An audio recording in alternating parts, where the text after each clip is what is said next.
meus amigos, tudo bem? Hoje nós vamos falar sobre a relação entre obesidade e níveis de testosterona no homem. Lógico, na mulher também altera, mas nós vamos focar no homem hoje. Será que altera muito? Não altera? Será que se eu usar CPAP melhor, emagrecer, vai? Tenho que repor? Não tenho? O que eu tenho que fazer? Então, para isso, nós pegamos uma publicação científica, um trabalho aqui que fala sobre especificamente, né, os níveis de testosterona no obeso, tá? Então, nessa publicação aqui, vem mostrar para nós a obesidade e a relação entendendo. Será que um paciente obeso, assim, tem a testo normal e se não tem, o porquê? Qual que é essa relação? Então, a gente entende que a obesidade, sim, é um fator de risco para várias doenças. Inclusive, tem aula aí para trás falando de câncer no nosso canal. E ocorre uma redução, conforme vai aumentando a adiposidade, uma redução do nível de testosterona sérico aqui. Então, essa relação entre função testicular, obesidade e o hipotálamo, não é só o testículo, ocorre esse nível. Então, nós temos um eixo aqui lá do hipotálamo que vai estimular a minha hipófise, que vai estimular meu testículo. Quando eu tenho muito tecido adiposo, eu aumento adipocinas inflamatórias, que vai alterar o meu hipotálamo. O meu hipotálamo ele envia o GNRH para a minha hipófise para produzir o LH para estimular o testículo. Se esse está inflamado por causa das adipocinas inflamatórias, eu vou diminuir, então, o meu LH, eu diminuo o estímulo testicular, eu vou diminuir a produção de testosterona. Esse é um dos mecanismos, porque nós temos também a aromatização, tá? E a própria inflamação da célula de Leydig. Eu estou preparando uma aula fantástica só sobre as células de Leydig, que é o que? Aonde se produz a testosterona, específica disso, tá? Então aqui nós estamos falando da fisiologia e da fisiopatologia da diminuição da testosterona.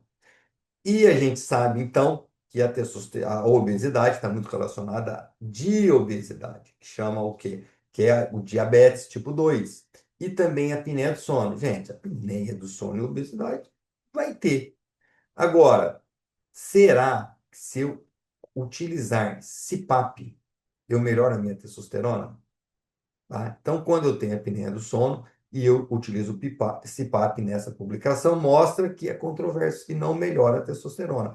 Porém, se eu emagreço e deixo de ser diabético, olha que interessante, porque até então se falava assim, poxa, as células de Langerhans, né, islotes de Langerhans, as células beta, acabou, porque está obeso, não produz mais insulina, não tem como. O que que a gente observou que não é assim.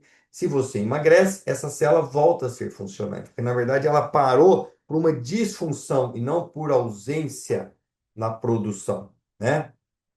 Que é diferente do diabetes tipo 1, que ele não vai ter essas células, tá? E quando a gente emagrece, sim, a gente tende a aumentar os níveis de testosterona, tá? Uma avaliação clínica é fundamental para a gente entender. Primeiro, a gente sabe que no obeso tem um hipogonadismo secundário, ou seja, lá do hipotálamo, igual eu expliquei aqui, tá? Agora, é crucial a gente não perder isso aqui, ó, tá?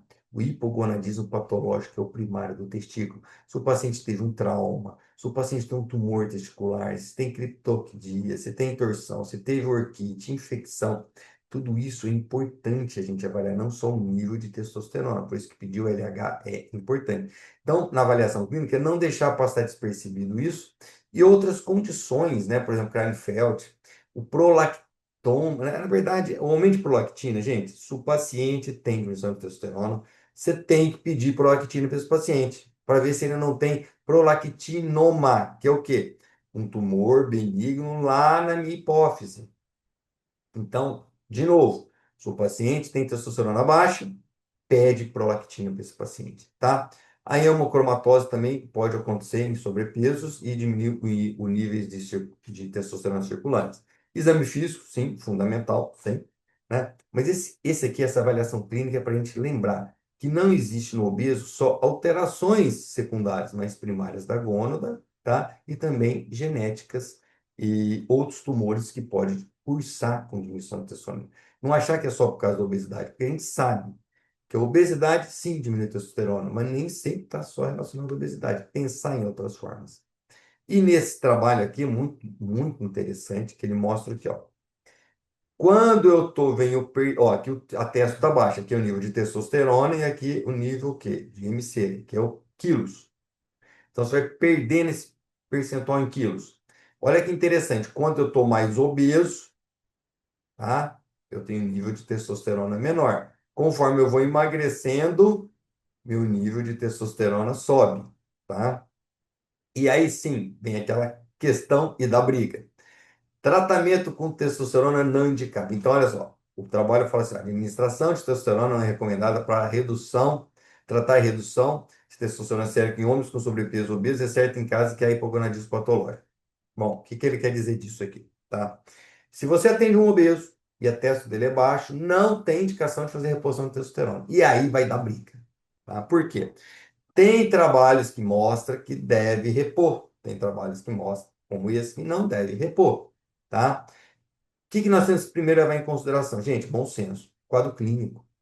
Se o paciente está sem libido, com disfunção erétil, fadigado, cansado, pô, você está com a clínica do paciente. Por que não repor testosterona para esse paciente? Lógico, você tem que avaliar se tem indicações e tudo mais, mas tudo bem. Vai avaliar a próstata dele. Bem, mas estou falando da obesidade. Você tem que repor. Agora, se o paciente às vezes não está sentindo nada, está com uma teste 360, igual eu já vi, 350, você emagrece ele até para 550. Não precisei de repor, tá? Então você tem que avaliar a clínica desse paciente, tá? Você vai repor ou não. E tem outro grupo, então eu falei de um que não deve, que não, um grupo que não, acha que não deve repor, os outros que acham que deve repor, e os outros devem repor como? Não como testosterona, mas clomifeno, você estimular o LH para a produção de testo, tá? Então, o que que eu vejo? Quadro clínico, a relação médico-paciente, converse com o seu paciente. Eu tenho paciente que fala, doutor, eu não tenho libido nenhum, doutor, eu estou acabado, eu estou arrebentado. Pô, esse paciente, sim. Hoje mesmo eu atendi um paciente aqui, ele está com atesto de 366, totalmente estranho. O meu libido é excelente, eu não tenho queixa nenhuma, estou bem. Tá? O que que eu fiz? Opa, primeira coisa, não vamos considerar só esse valor. Temos que fazer uma segunda dosagem. Então, eu falei, pero, vamos dosar a testa de novo. Será que ela está baixa mesmo? 366? Não é? Você não tem clínica nenhuma. Normalmente, você repõe a testa, você vai medir de novo essa testosterona. Dá uns 20 dias e mede de novo em outras circunstâncias. Então, tudo, gente, é o bom senso e depende do quadro clínico. A publicação traz, né, alguns fatores, mas o que é importante? Emagrecer aumenta testo. Porém, Monjaro, Ozempic, que hoje está se usando demais.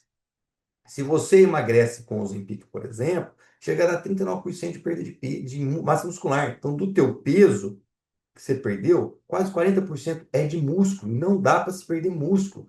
Então, muitas vezes, a reposição hormonal no emagrecimento é para você não perder músculo. Isso a gente vê. Se o paciente tem testo baixa e você tira toda a parte alimentar, entra com essas medicações, ele perde massa muscular. Então, aí sim, mas você está mensurando isso, você está medindo, você faz bioimpedância, você tem controle de quanto que ele tem de músculo, quanto tem de ar, quanto perdeu de tecido.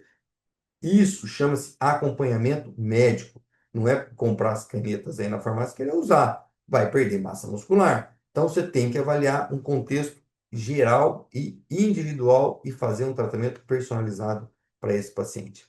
Então a gente sabe que as perdas de peso significativo são estratégias, sim, muito boas, né, para melhorar o nível de testosterona. E tudo isso nós discutimos, tá? Você vai repor, não repor. Também não esquecer de avaliar a parte testicular desse paciente, porque muitas vezes ele tem a doença testicular e não é só da obesidade, às vezes é da obesidade. Então você tem que dosar assim, LH, você vai ter que dosar testosterona, ver se está aromatizando através do estradiol, tem todos os critérios.